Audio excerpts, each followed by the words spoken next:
Hello, and welcome to the second ever episode of Tales of the Mystical, where we share our deep, transformative, mystical experiences that have forever altered how we view this 3D reality we're living in. My name is Brooke, and I am your celestial storyteller. Today, we're going to get into stories of signs from loved ones who have passed away. In my last episode, I talked about how when my grandpa passed away last year in 2023, my brother was stationed in Africa at the time, and he was out running about an hour after his passing and saw a huge rainbow up in the sky, even though there were not any clouds in the sky, no rain. It was the desert. And he knew in that moment that was my grandpa coming to say goodbye to him and sent him that sign. But I also had several signs from my grandpa after he passed, really starting about a week after he passed away. So, one thing you should know about my grandpa is he had the best sense of humor in the world. He also was known for his storytelling, probably where I get my abilities from, to be honest. He would always regale us with stories about his time in the military, how he had a weekend of leave and went with his buddies to Paris and nearly didn't make it back in time, how when his brother went out of town, him and his friend took his motorcycle and immediately crashed it into the garage. So, about a week after my grandpa passed, I had a dream that I was calling my grandma, but my grandpa had left a message on the outgoing message. Like the voicemail picked up, but it was my grandpa. And he said, "Well, hey there, kiddo," which is how he always greeted me. "Hey there, kiddo." And he said, "I have one last story and one last joke for you," and went on to tell me a story and a joke. And I remember in the dream laughing and crying and thinking to myself, how is this possible? He's already passed away. But when I woke up, I knew it was him coming to let me know he had transitioned, everything was okay.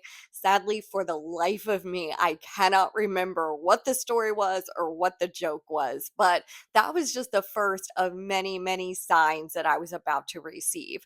About a week after that, I was on my way to Marco Island for another Dr. Joe Dispenza meditation retreat. And when I was getting on the plane, I was behind a couple that was talking about, well, when we land, we should go to Jim and Mary's house, which was my grandpa's name and my grandma's name, Jim and Mary. So that was really neat to hear. And I just kind of thought, that's interesting. Then I had a layover, and at the airport, there was a huge billboard for something called the Honor Flight, which, if you're not familiar, is an honor that is given to veterans who served typically during wartime, like the Korean War, World War II, that kind of thing. And my grandpa really wanted to be a part of this, but he did not serve in the military during wartime. He was like in between a couple of the wars, but he still really wanted to go on this flight. It was an all expense paid trip to DC where they get to see all of the memorials. They fly them there, they feed them, and it was something that was really special to him. So he started a letter writing campaign in order to get to go on this flight. And he ended up being successful. And he was the first non combat veteran to get to go on this honor flight, which was so, so cool. But I had not really heard anything about the honor flight before he started talking about it. And since then, so when I was going through the airport and saw this huge billboard advertising the honor flight, I knew in that moment, okay, he's letting me know that he's here. Then the next sign occurred a couple days later.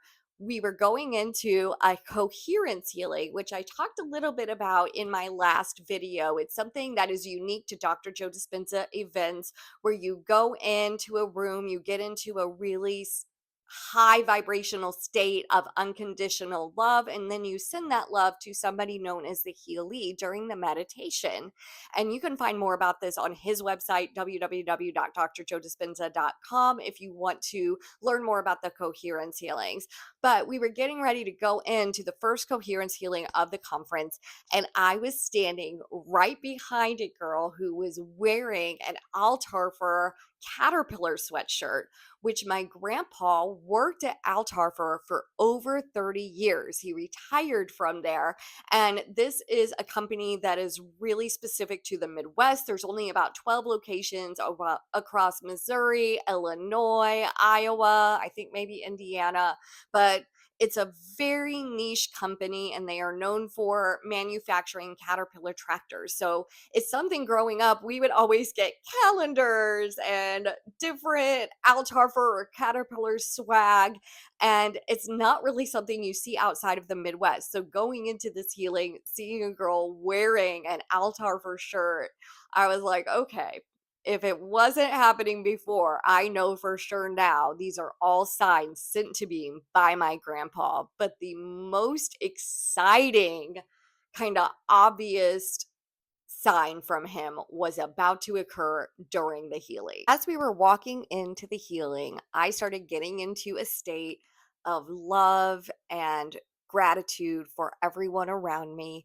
And we filed in, and I was standing behind the chair. My eyes were closed, and I was focusing in on this feeling of love when all of a sudden I felt somebody tap my shoulder.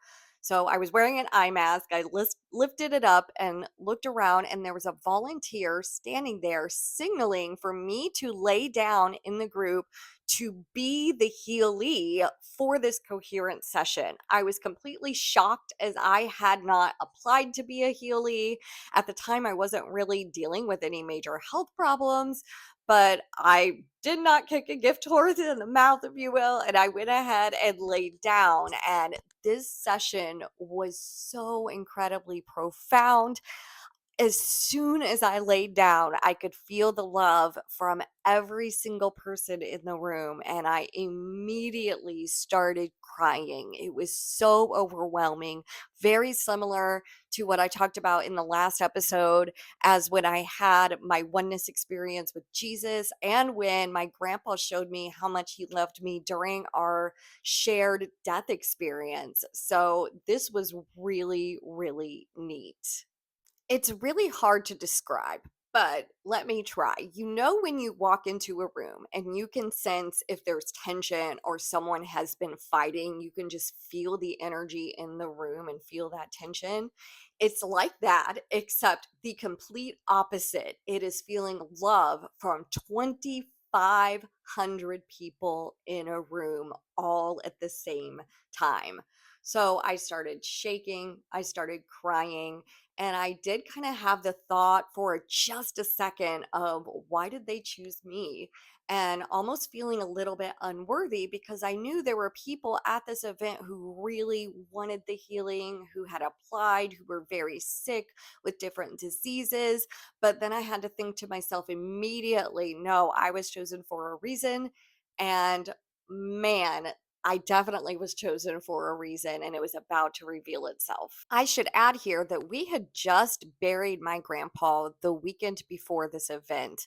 So it was still all very fresh. He had just passed a few weeks before and I literally like flew from the funeral to this event. So it was all really, really new and fresh, like I said. So as I was sitting there meditating, I could sense my grandpa was around me. And I just tried to really focus in on the meditation, on this feeling of love that was surrounding me.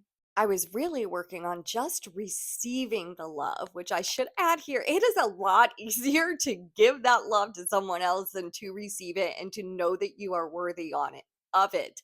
So as I was working on receiving this love, I saw my grandpa in my mind's eye and he told me, I am so proud of you and I love you so much. He went on to say that even though he didn't really understand kind of the work, if you will, like the meditation work, the shadow work, all of the wonderful things that we talk about on this page that I am into, while he was in his body, he did get it after he crossed and he was really, really proud of the work I'd been doing. He then went on to tell me that he was going to try to help me as much as he could from the other side with my work. He said he knew that I'd been working on breaking generational patterns, which I had, but I had never discussed that with him in real life, like in the 3D, because I just knew he wouldn't really understand it. But he said he was gonna help me with it now that he was on the other side, and he was more equipped to try to help me with that as well. He said he could see just how far I had come on my self improvement journey, but there was still just a little bit left, and that we actually had years and years of unworthiness as a generational pattern within our family, specifically the women in our family. And he was going to help me to break down those patterns. He went on to explain that by me breaking these generational patterns and healing that unworthiness, I was not only going to be healing myself, but healing every single person in our family, those who came before me, as well as those who came after me. And even though I don't have children of my own, he explained this would be any siblings that were younger than me, any nieces, any nephews, basically any member of our family was going to heal just from this experience of me healing, which I thought was super, super cool. I remember him saying to me, "You are loved, you are worthy, and you are deserving of love." As I stated earlier, I was really kind of having trouble during this healing session receiving that love and believing that I was worthy enough to receive this love. So, this was really, really powerful when he started repeating these things to me. I began to sob even harder. I then began to have some doubt that this was actually occurring and that I wasn't just making it up in my mind. As I had said earlier, I was really struggling with the worthiness, feeling that I was enough, if you will, to receive this healing when there were so many other people at the event that really needed it. And right on cue, at that exact moment, I felt somebody's hands on my head, and somebody came up and whispered in my ear, "You are so worthy. You are so worthy. You are so loved. You are so worthy." And she just kept whispering it over and over and over, and I began sobbing and shaking even more than I already had been, because I knew in that moment that everything that had been happening was real, that I really was getting these messages from my grandfather, and that we really were breaking up these generational patterns. I also knew 1000% in that moment that it really was my grandpa sitting there with me. And I told him how much I loved him and I missed him. And he told me he would always be there for me and that he would be able to help me more from the other side in spirit. And I continued to just hold on to this feeling of love throughout the rest of the healing session. And when I opened my eyes, felt so much love towards all of the people around me. I was just hugging everybody, crying. And at the end, I looked over and saw the woman who had told me to lay down, and she told me she was the one that came up and was holding me and telling me I was worthy. So I began telling her what was happening in that moment just to affirm her words came at the exact right moment.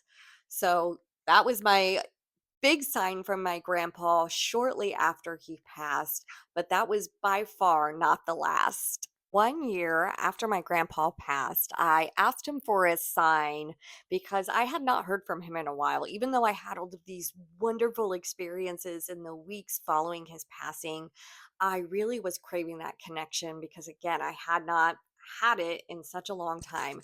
When he was alive, the last few years, he used to tell me stories about all of the animals that were outside of his window. He was living in an assisted living facility and they would put out these bird feeders. So anytime I got on the phone with him, he would tell me about the squirrels and the hummingbirds that he saw. So it was literally the 1 year anniversary of his passing, and I was sitting out on my patio, and I've lived in this place for nearly 10 years. I have never seen a hummingbird in the nearly 10 years I have lived here. But on this day, a hummingbird came and flew directly into my face, like literally like a foot from my face, made direct eye contact with me, kind of tilted its head, and then flew around to the other side of my face, looked at me, and then flew off. And I started crying. I had no doubt in my mind that that was my grandpa telling me hello.